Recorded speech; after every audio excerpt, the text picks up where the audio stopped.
2025년 11월 30일 주님의 날 예배를 하나님께 드리겠습니다. 성경 찬송 앞의 세번역 사도신경으로 신앙 고백하겠습니다. 저는 전능하신 아버지 하나님 천지의 창조주를 믿습니다. 저는 그분의 유일하신 아들 우리 주 예수 그리스도를 믿습니다.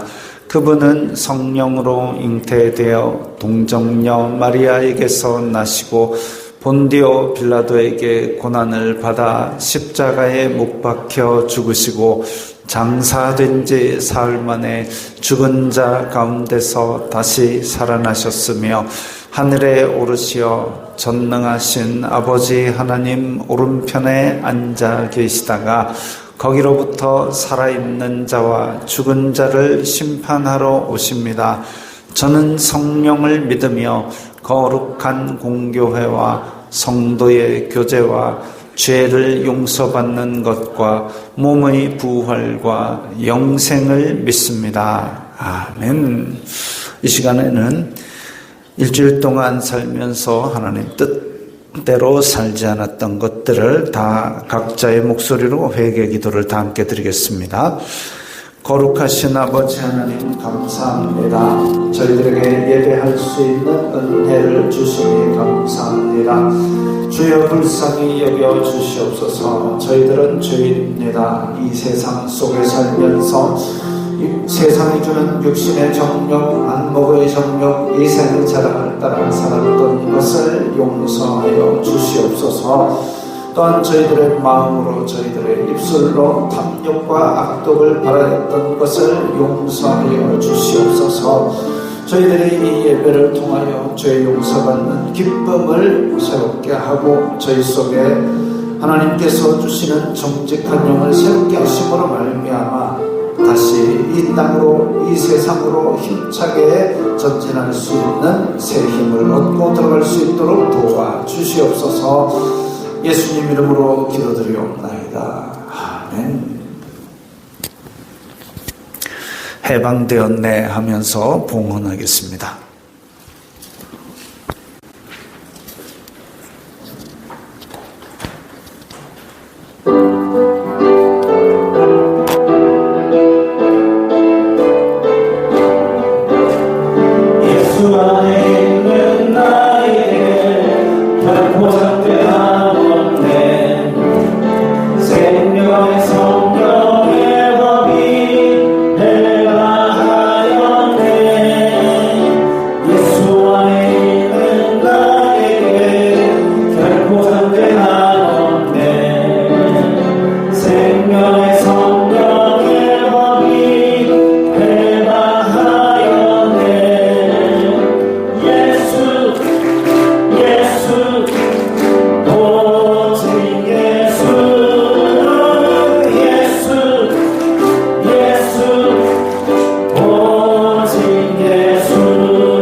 거룩하신 아버지 하나님 감사합니다.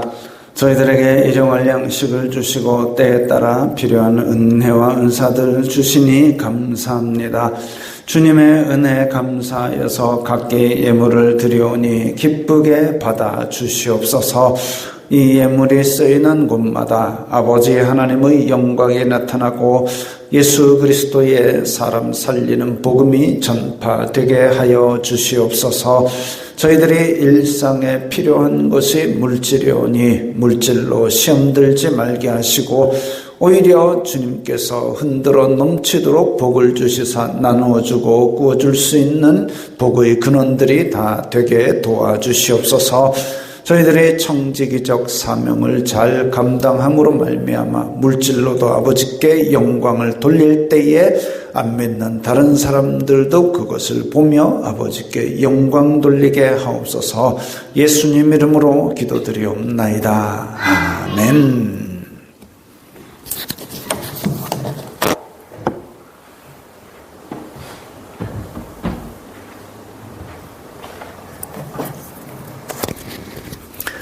하이델베르크 요리문답 제35주입니다.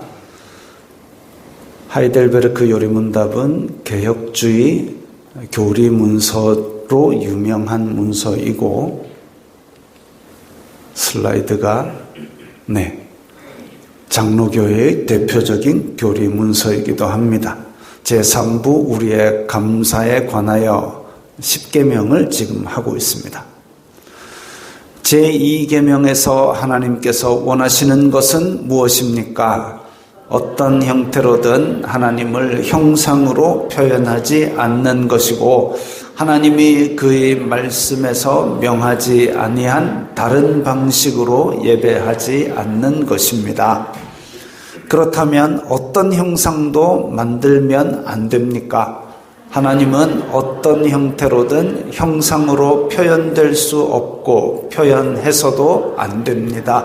피조물은 형상으로 표현할 수 있으나 그것에 경배하기 위해 또는 하나님께 예배하는 데 사용하기 위해 형상을 만들거나 소유하는 일은 금하셨습니다. 그렇다면 교회에서는 평신도를 위한 책으로서 형상들을 허용해서도 안 됩니까? 그렇습니다. 우리는 하나님보다 더 지혜로운 채에서는 안 됩니다. 하나님께서는 그의 백성들이 말 못하는 우상을 통해서가 아니라 그의 말씀에 대한 살아있는 강서를 통해 가르침 받기를 원하십니다. 아멘. 자, 98문에 보면 평신도를 위한 책으로서라는 이야기가 나옵니다. 옛날에는 글들을 다 몰랐기 때문에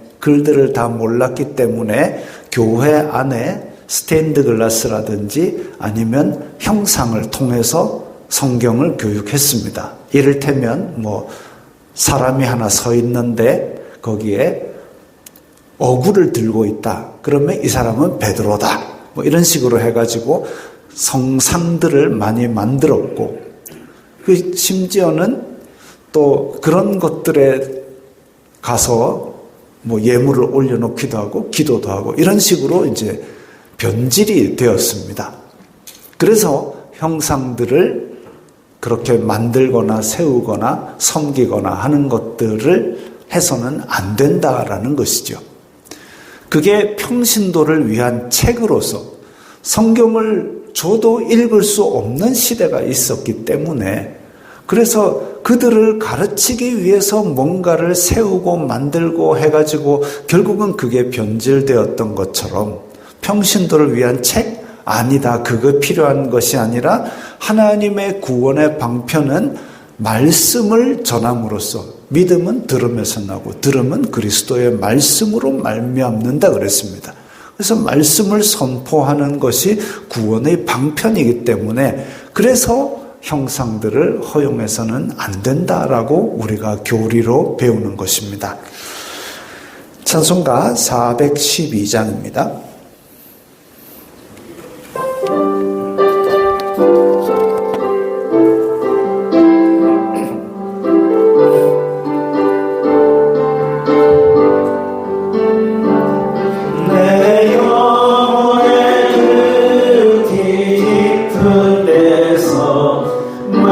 바람이 울려나네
그 사랑의 물결이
하나님 감사합니다. 주일을 맞아 주님 전에 나와서 예배드릴 수 있게 해주심을 또 한 번 감사드립니다. 세상의 것들보다는 하나님 나라를 위해 살기를 원합니다. 세상에서 많은 시간을 살다 보니 하나님 나라의 영광보다는 세상 속에서 자신의 삶에 대해 더 많은 시간과 생각을 하게 됩니다. 세상의 거짓된 것들에게 휩싸이지 않도록 항상 깨어서 기도할 수 있게 하시고 주님께서 명령하신 바를 성실히 따를 수 있도록 담대하게 하여 주세요. 그리하여 예리교회가 이 지역에서 하나님의 영광을 나타내는 도구가 되게 하시고 더 나아가 세상 속의 빛과 소금이 되기를 원합니다. 오늘 예배를 참석한 성도들이 각자의 많은 기도 제목을 가지고 이 자리에 왔습니다. 아픈 자에게 치유의 손길을 주시고 생활의 어려움이 있는 자에게 물질로 축복하여 주시고 사람들과의 문제가 있으면 하나님께서 직접 중재하셔서 마음을 위로하여 주시기를 간절히 바랍니다. 대한민국의 위정자와 지도자들이 국민을 아끼고 사랑하는 마음을 가지고 이끌게 하시고 하나님께서 보내주신 선교사를 통해 받은 사랑을 감사하는 마음으로 나눌 수 있는 믿음의 나라가 되게 하여 주소서. 주위의 어려운 자를 잘 살필 수 있는 자비를 갖는 선한 그리스도인이 되기를 원합니다. 이 모든 말씀 예수님의 이름으로 기도합니다. 아멘.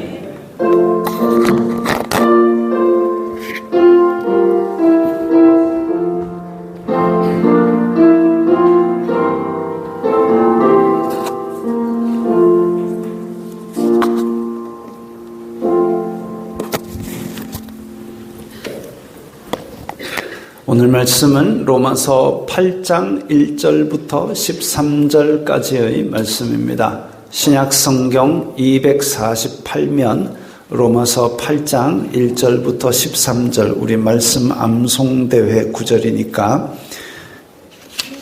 이 종이 받으신 분은 종이를 펴서 보시면서 함께 들으셔도 되겠습니다.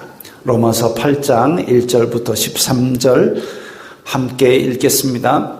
그러므로 이제 그리스도 예수님 안에 있는 자에게는 결코 정죄함이 없나니 이는 그리스도 예수님 안에 있는 생명의 성령의 법이 죄와 사망의 법에서 너를 해방하였음이라.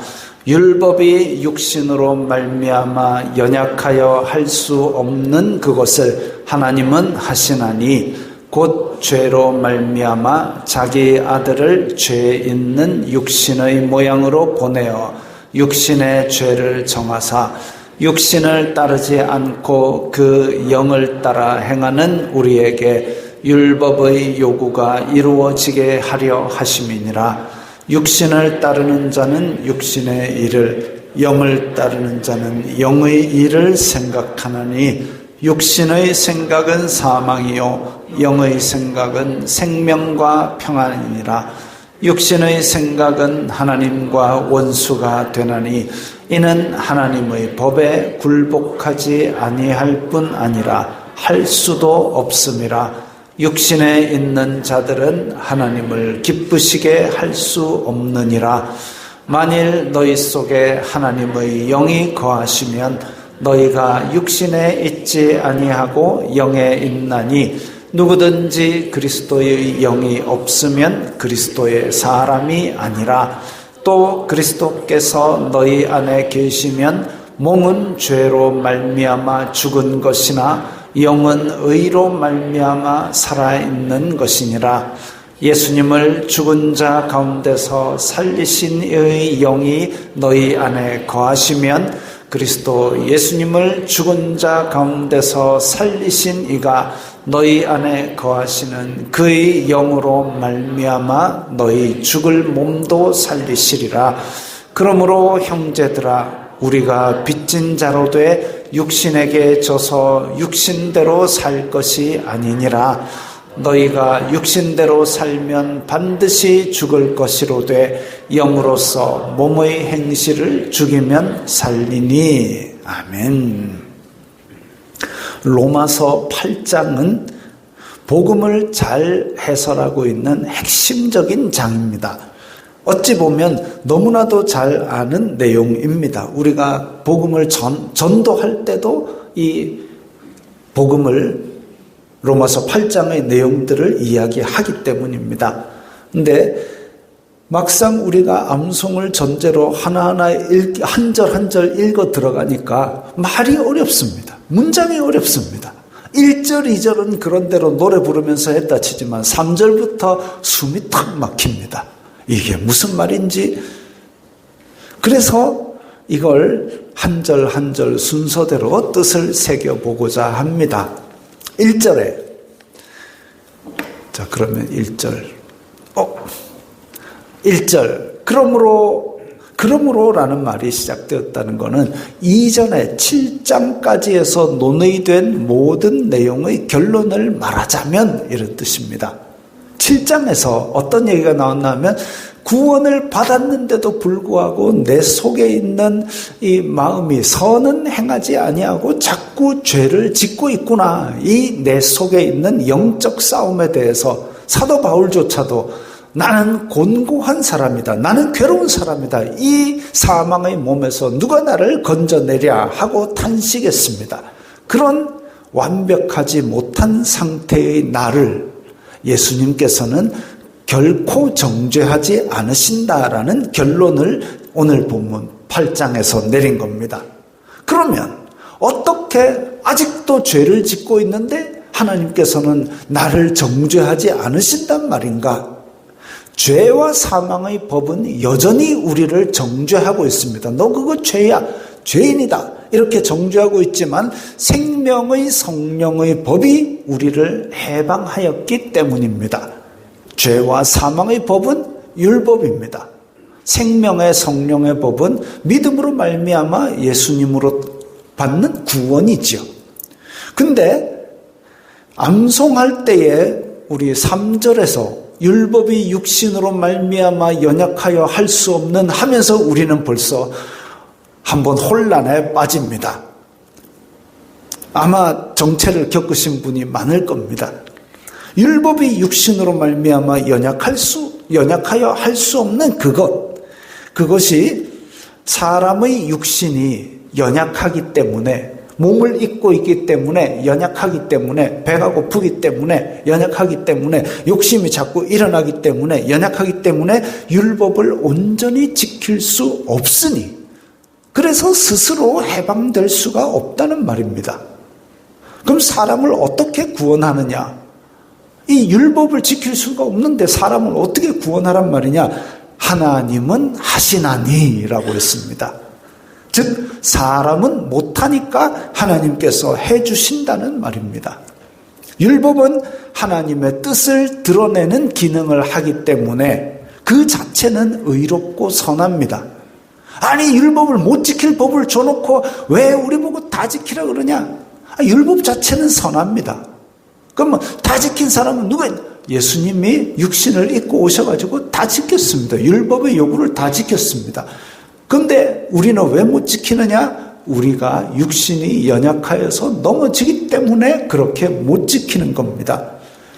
그렇게 못 지키기 때문에 하나님께서 해 주셨습니다. 그래서 율법 자체는 선하고 의롭습니다. 율법은 사람이 그것이 죄다라는 것을 알게 하는, 정죄하는 죄와 사망의 법이 되어버린 겁니다. 율법 자체는 선한데 그걸 못 지키니까 죄와 사망의 법이 되어버린 겁니다. 율법은 사람을 해방하는 기능을 상실했습니다. 사람을 해방시키신 하나님은 그러면 사람에게 무조건 다 용서한다, 다 풀어, 끝! 하신 게 아니다 이거죠. 율법의 요구를 그냥 묵살하시고 사람 해방한다, 사랑이다, 좋다 이렇게 하신 게 아니라는 겁니다. 3절 하반절을 보면 곧 죄로 말미암아 자기 아들을 죄 있는 육신의 모양으로 보내어 육신의 죄를 정하사 이 얘기가 나옵니다. 죄 있는 인간과 똑같이 육체를 입고 세상에 오시도록 만들었다는 거죠. 육신의 죄를 정하사라는 저 단어가 있는데 우리말에는 현재 시제, 과거 시제, 시제라는 것이 있는데 이 히브리어, 헬라어, 성경이 쓰여진 언어로는 그 시상이라고 합니다. 단지 시간을 뜻하는 것이 아니라 동작이 지금까지 계속되느냐, 앞으로도 계속되느냐, 단회로 끝났느냐 이런 것들을 세세하게 정하고 있는데, 근데 육신의 죄를 정하사라는 이 정하사라는 얘기가 단회적이고 영원한 유죄 선고를 뜻하는 그 시상으로 쓰였습니다. 그래서 예수님의 육신에다가 죄를 단회적이고 영원한 모든 걸 다 통틀어서 집어넣어서 죄인이다라고 그렇게 정죄를 하신 거죠. 그래서 3절을 다시 풀었으면 율법이 할 수 없는 일을, 그 사람을 해방하는 일을 하나님께서 하셨는데 그 방법은 자신의 아들을 인간으로 세상에 보내셔서 그 육체를 유죄 판결하시는 것이었다. 이렇게 하면 우리가 이해하기 쉬운 문장이 됩니다. 4절에서 육신을 따르지 않고 그 영을 따라 행하는 우리에게, 이 영을 따라 행한다는 것은 예수님을 믿는 사람들을 말합니다. 우리에게도 예수님을 믿고는 있지만 율법의 정죄, 율법이 이거 해라라는 요구는 여전히 유효합니다.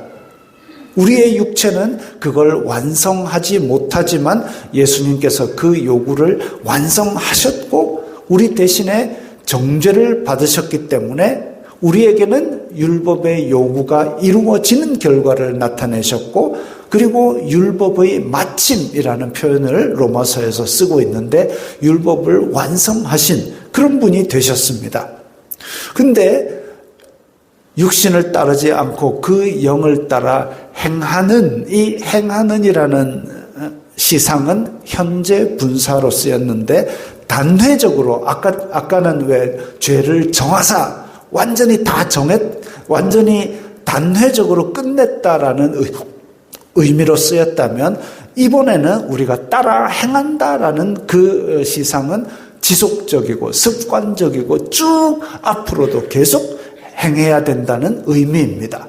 그래서 우리는 이 영을 따라 행한다라는 건 믿음을 따라 사는 것, 습관적이고 지속적이고 앞으로도 계속 그렇게 살아야 한다는 의미지요. 5절에 육신을 따르는 자는 육신의 일을, 영을 따르는 자는 영의 일을 생각한다 그랬습니다. 이 육신의 일과 영의 일을 대조해 놨습니다. 이 여러분들 착각하시면 안 될 것이 엿새 동안 힘써 일을 행하고 계시지 않습니까? 내일 바로 출근을 하셔가지고 또 일을 하고 계시지 않습니까? 그거 나가면서 월요일 아침에 출근하면서 아이고 내가 하나님의 일을 해야 되는데 육신의 일을 월요일 아침부터 해가 웃잖아. 그 생각하지 마십시오. 하나님께서 그 자리에 보내신 것은 사명이 있어서 그 자리에서 부르신 겁니다. 거기에 가서 엿새 동안 힘써 내 일을 행하는 것이 하나님께서 보내신 곳이다라고 열심히 사는 것이, 성실하게 사는 것이 그게 영의 일입니다. 세상에 출근하는 걸 다 끊고 그러면 산속에 들어가서 영이오니 가고 싶지만 제자들이 주여 여기가 좋사오니 할 때에 예수님께서 가이사랴 빌립보 변화산에서 말씀하시길 내려가자. 그겁니다. 우리는 세상 속으로 들어갈 이 책임을 지니고 받았기 때문에 그렇게 사는 것이 또 영의 일이고 믿음의 사람들의 현장입니다. 이 육체와 영의 일을 대조해 놨는데 육신을 따르는 자, 여기서 육신을 따르는 자라고 한 것은 두 종류입니다. 첫째는 육체의 욕심을 따라 사는 이방인들입니다. 이방인들은 하나님을 모르기 때문에 내 육신의 욕심을 따라 뭐든지 할 수 있고 다른 사람에게 폐를 끼치고 해를 끼치더라도 그게 죄가 되더라도 내 욕심을 따라 행하는 것, 이 육신의 욕심을 따라 사는 이방인. 그리고 또 하나는 육신을 따르는 사람은 육체로 율법을 지켜야 구원받는다고 생각하는 유대인들입니다. 하나님을 잘 믿는다고 생각하지만 바른 지식을 따른 것이 아니기 때문에 그 끝에는 죄와 사망의 법에 의해서 정죄를 받게 되어 있는 거죠.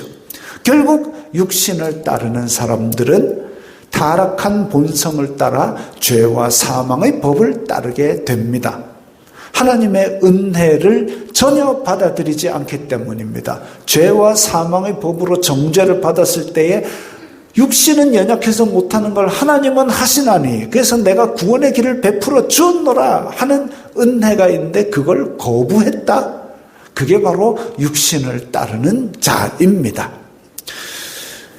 하나님의 은혜를 전혀 받아들이지 않기 때문에 죄와 사망의 법을 따르게 됩니다. 영의 일을 따르는 자, 영을 따르는 자는 영의 일을 생각하느니 대표적으로 영의 일이라는 것은 성령의 9가지 열매입니다. 사랑과 희락과 화평과 오래 참음과 자비와 양성과 충성과 온유와 절제 같은 것, 세상이 금지하지 않을 정말 누가 봐도 착하고 선한 일들, 그걸 이제 내 속에 있는 성령님의 동기에 따라서 그 일들을 자꾸 하고 싶어지게 만드는 것, 이게 영을 따르는 자가 영의 일을 생각하는 겁니다.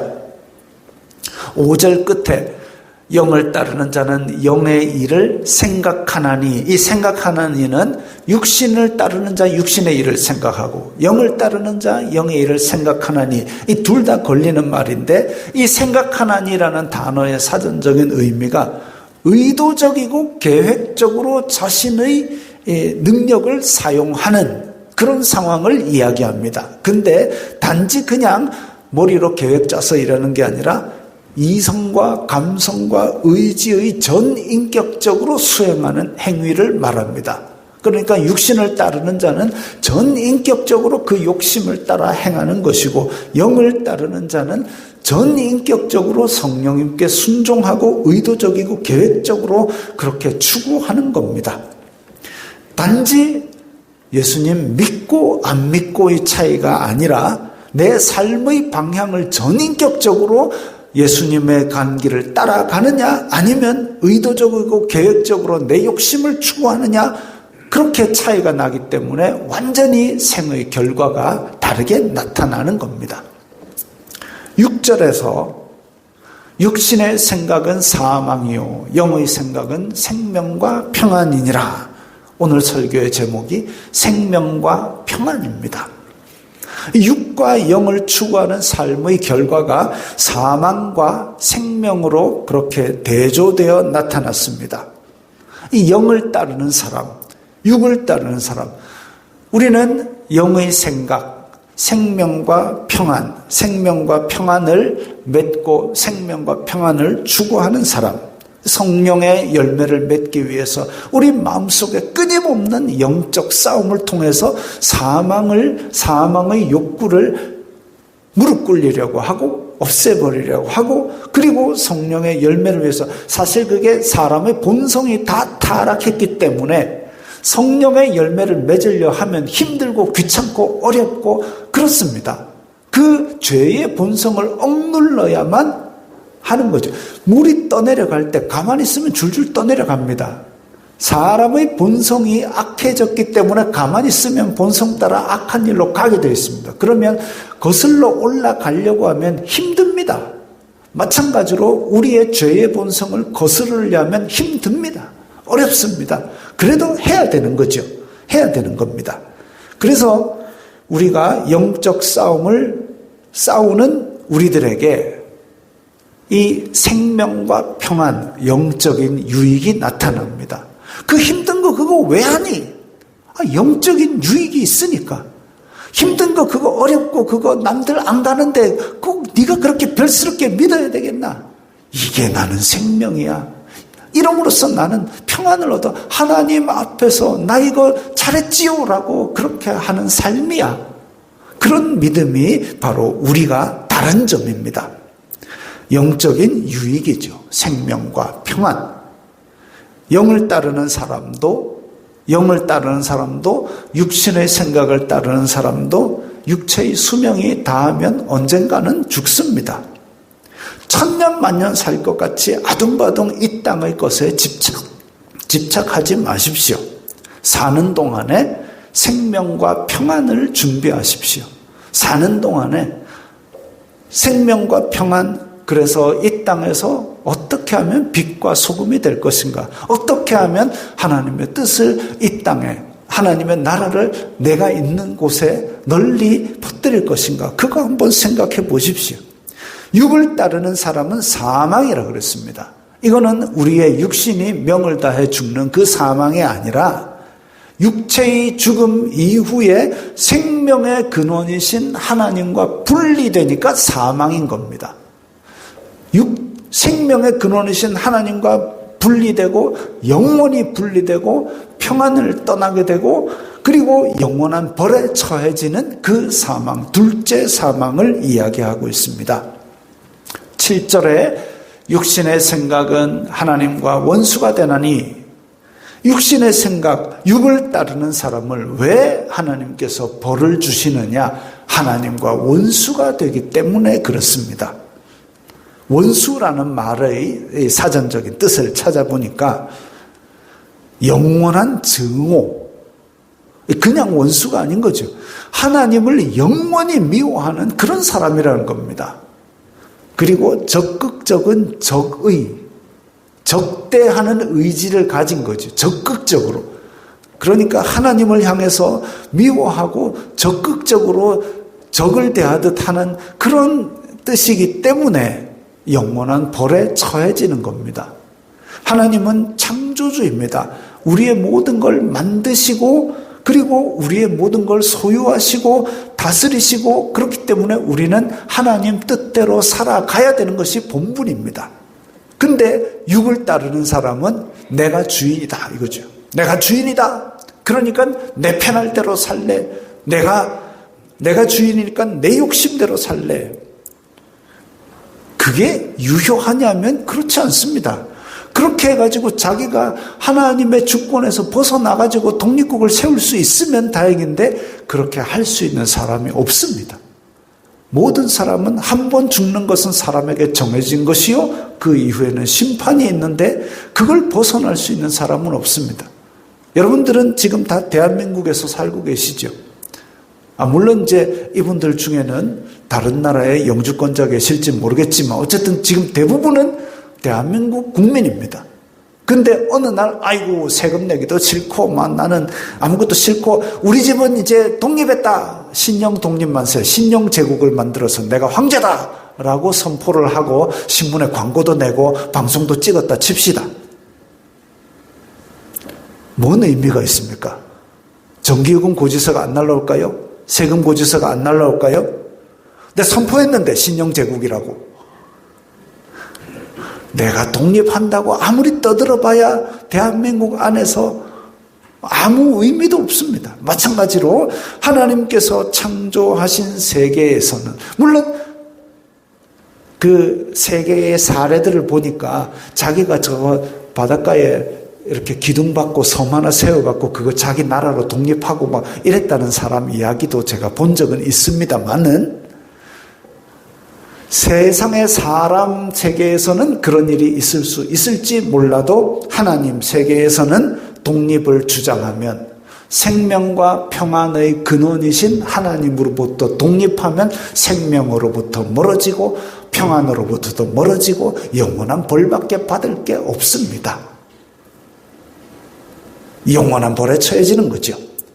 8절에서 육신에 있는 자들은 하나님을 기쁘시게 할 수 없다.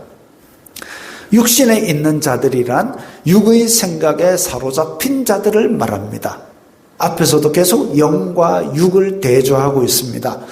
이 육의 생각에 사로잡힌 자들, 이 사람들은 지속적이고 습관적이고 반복적이고 의도적으로 자기 욕심을 따르고 자기 악독을 따르기 때문에 하나님을 기쁘시게 할 능력도 없고 가능성도 전혀 없습니다. 반대 방향을 향해서 이미 한참 달려가고 있기 때문에 부르는데도 한참이 걸립니다. 전혀 없습니다. 하나님의 법에 순종하기를 지금 거부하는 사람들입니다. 그러니까 하나님께서 기뻐하실 수가 없지요.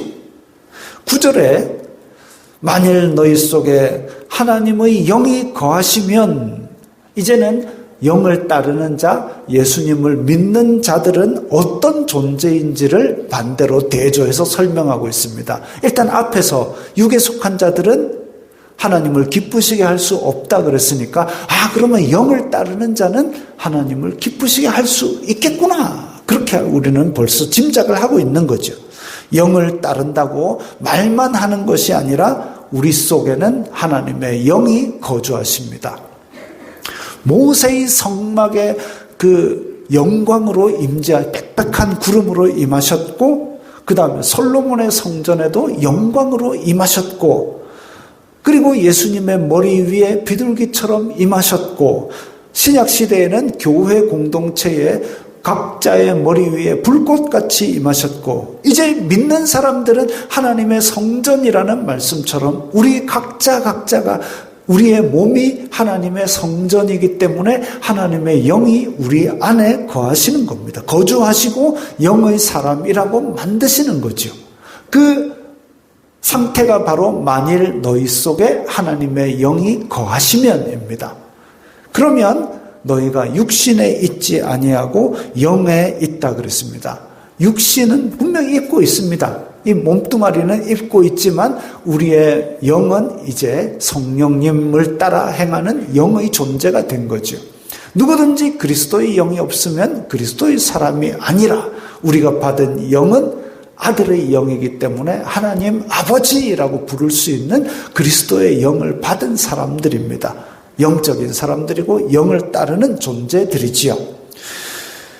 10절에서 그리스도께서 너희 안에 계시면 이라고 했습니다. 앞에서는 하나님의 영이라 그랬고, 하나님의 영, 또 생명의 성령이라 그랬고, 지금은 또 그리스도께서 안에 계시면 이라고 했습니다. 이게 사람의 표현과 사람의 생각으로는 도저히 비유할 것이 없는 삼위일체 하나님을 다시 떠올리게 만드는 단어입니다.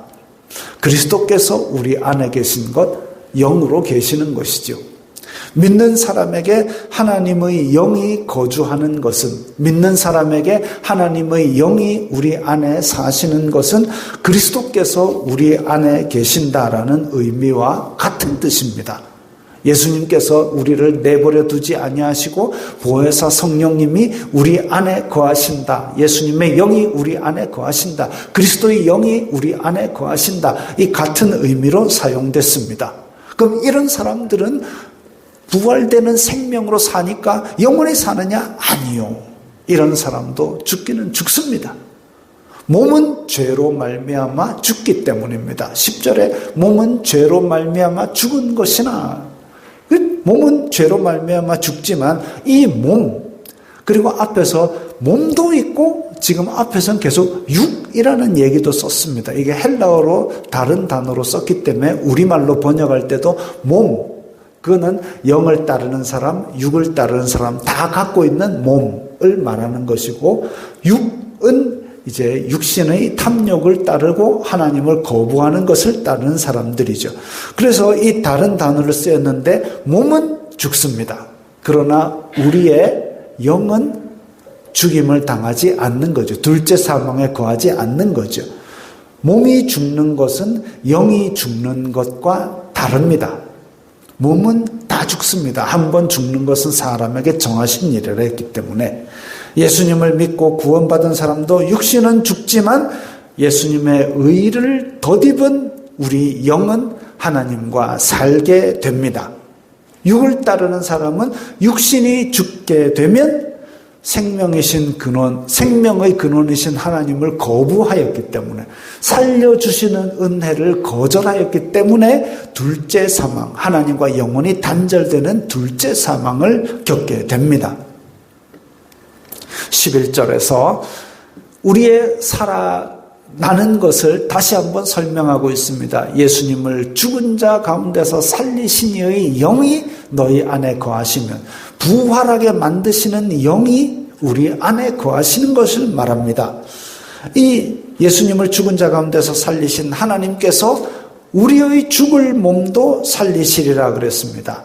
부활장 이러면 고린도전서 15장을 우리가 알게 되는데, 고린도전서 15장에서는 이런 내용을 예수님께서 부활의 첫 열매가 되셨다라는 표현을 했습니다. 부활의 첫 열매라는 건 뭐냐 하면 예수님을 따르는 자는 이제 둘째 열매, 셋째 열매 쭉쭉쭉 예수님을 따라 부활하게 된다는 의미입니다. 그래서 성도들의 몸도 썩지 않을 것으로 부활하게 되어서 더 이상 죽음과는 상관없는 생명과 평안을 누리게 될 것입니다. 12절에서 그러므로 형제들아, 그러므로라는 얘기가 나왔으면 아까 우리 1절에서도 그러므로 나왔는데 결론적으로 또 얘기하는 거죠. 그러므로 형제들아, 로마에 사는 교회에게 다시 한번 이야기하기를 우리가 빚진 자로 돼 육신에게 져서 육신대로 살 것이 아니니라. 빚졌다라는 것은 의무를 이행해야 할 책임이 있다는 뜻이지요. 빚진 자로 돼 우리 예수님을 믿는 사람들도 어떤 의무를 이행해야 되는데 근데 육신에게 져서라는 표현이 나옵니다. 이 육신에게 져서 이기고 지고 하는 그 지는 게 아니라 빚지는 것을 육신에 진 빚이 아니라는 얘기입니다. 육신에게 빚져서 육신대로 살지 말라는 뜻입니다. 예수님께서는 열매를 보아 그들을 알리라 라고 말씀하셨습니다. 육신을 따르는 사람은 죄의 종이 되어서 육신의 욕심을 열매 맺었다면 우리는 이제 해방되었기 때문에 죄와 사망의 법에서 해방되었기 때문에 자유인이지만 우리가 빚진 자처럼 이 땅에서 어떤 의무를 가지고 어떤 책임을 가지고 살아야 되느냐?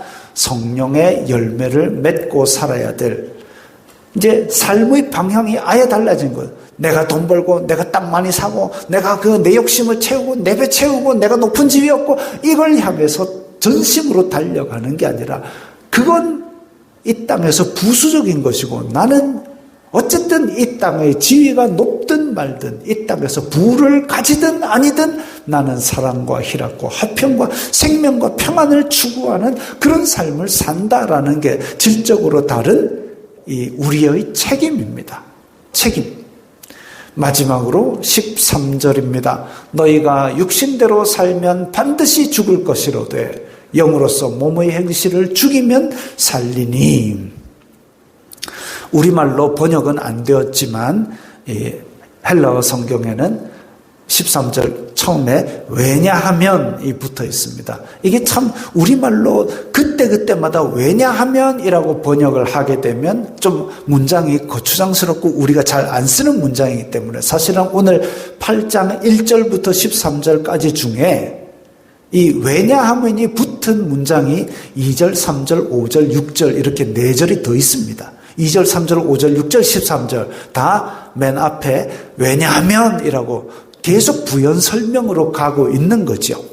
직역하면 오늘 13절을 직역하면 왜냐하면 육신을 따라 산다면 너희는 곧 죽을 것이고 너희가 몸의 행동을 영으로서 죽인다면 너희가 살 것이기 때문이다. 이렇게 결론을 내고 있습니다. 육신의 욕구대로 살면 안 되는 이유가 아까 우리 집사님 기도하실 때도 나왔는데 우리가 세상에 너무 빠져가지고 세상 것을 목표로 삼고 그걸 위해서 추구하고 살아가는 게 내 인생의 끝이라면 그러면 결국은 곧 죽을 것이라는 얘기지요. 그 이후에는 아무것도 없습니다. 그러나 몸의 행동을 영으로서 죽인다면 죽는다는 것은 우리가 육신의 욕구대로 살면 반드시 죽는다는 이 죽음은 둘째 죽음, 영원한 형벌인 죽음입니다. 몸의 행동을 죽이라는 동사는 아까 얘기했던 현재 시상으로 쓰여서 몸의 행동을 죽이라는 얘기는 한 번이 아니라 습관적이고 지속적이고 반복적으로 매일매일 이 땅에서 우리가 살아가는 끝날까지. 그래서 아침에 눈을 딱 뜨는 순간부터 우리의 욕구가 올라옵니다. 육신을 입고 있기 때문에 계속 올라옵니다. 끝없이 올라옵니다. 그걸 습관적이고 반복적이고 지속적이고 의도적이고 계획적으로 우리의 육신의 소욕을 자꾸 죽이는 그런 행동을 해야만 우리가 이겨낼 수 있습니다. 그러면 우리가 살아나고 생명과 평안을 더 풍성히 누리게 됩니다. 아니 그럼 예수님 믿으면 죄를 지으면 우리가 다시 죽습니다. 아니요, 그거 아니고 우리의 누리는 생명과 평안이 풍성해지지 못하지요. 죄가 우리 속에 있으면 일단 죄책감이 우리를 괴롭힙니다. 그러니까 그런 것들이 들지 않기 위해서 몸의 행실이 우리의 몸을 불사르기 전에 자꾸만 죽이고 우리의 생명과 평안을 극대화시키는 것이 우리의 책임이라는 겁니다. 이게 성도들이 싸워야 될 영적 싸움입니다. 오늘 본문 1절부터 8절까지 이렇게 쭉 한번 의미를 되새겨봤습니다. 우리가 우리의 마음속에서 영과 육이 싸우고 있는데 그 싸워가지고 겨우 육신의 소욕을 잘라내는 데만 힘을 쏟을 것이 아니라 우리의 책임을 따라 하나님의 영광을 드러내는 착한 열매, 이거 하나님께 영광이 되려면 우리가 뭘 더할까? 뭘 더. 지금 우리 교회에 성탄 장식이 차삭 되어 있습니다. 1층에도 되어 있고 4층 식당에도 지금 많이 되어 있습니다. 이런 거죠. 건물에 쓰레기 있으면 청소하고 더러운 것만 치우는 것으로 만족하는 것이 아니라 이렇게 성탄 장식 해놓으니까 얼마나 예쁩니까? 우리의 삶도 그런 예쁜 삶, 하나님께서 기뻐하시는 열매가 가는 곳곳마다 주렁주렁 열리는 삶, 이런 것들을 맺으러 달려 올라가는 삶이 하나님께서 기뻐하시는 삶입니다. 영의 생각은 생명과 평안이기 때문입니다. 이것을 더 풍성히 누리시기 바랍니다. 이 말씀 생각하시면서 우리 다 함께 결단하는 기도 드리겠습니다. 우리 영적인 사람이니까 영적인 책임을 가지고 영적인 열매들을 많이 맺고 살아가겠습니다. 도와주시옵소서. 다 함께 기도합니다. 거룩하신 아버지 하나님 감사합니다. 저희들에게 성령님을 주셔서 우리가 영을 따르는 사람이 되게 하시니 감사합니다. 예수 그리스도를 믿는 믿음을 주시니 감사합니다. 우리가 이 세상 속에 살면서 이제 영을 따르는 사람으로서 생명과 평안을 누리고 더 풍성히 누리게 하여 주시옵소서. 저희들의 삶 가운데 성령님의 열매를 많이 맺게 하시고 가는 곳마다 하나님의 나라를 이루고 생명과 평안의 근원이 되게 하여 주시옵소서. 아버지, 저희들이 이 세상 속을 살아갈 때에 세상 끝날까지 지켜주시는 하나님 아버지의 은혜를 입고 이 땅에서도 저희가 생명과 평안, 빛과 소금의 역할을 잘 감당하는 자들이 다 되게 하여 주시옵소서. 세상 끝날까지 저희들을 보호하고 지켜주시고 더욱더 풍성한 열매를 맺도록 도와주시옵소서. 예수님 이름으로 기도드리옵나이다. 아멘. 해당되었네. 다시 한번 찬양합니다.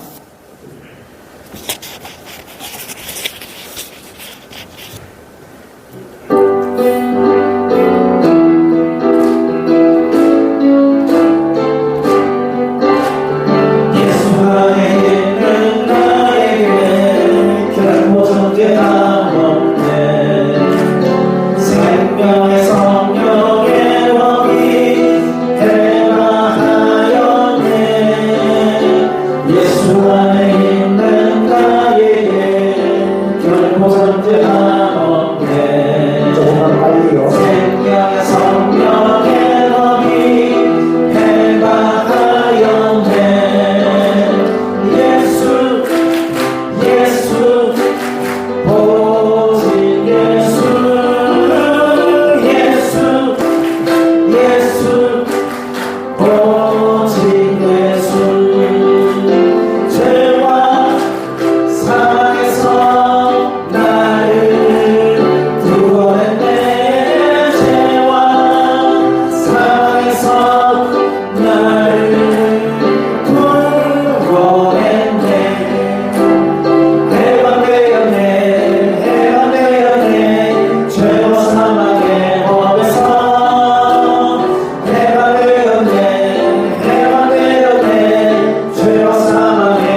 주 예수 그리스도의 은혜와 하나님 아버지의 사랑과 성령 하나님의 교통하심이 너희 무리와 함께 있을지어다.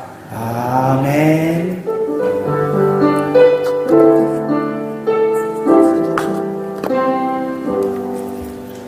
건강하시고 평안하시기 바랍니다.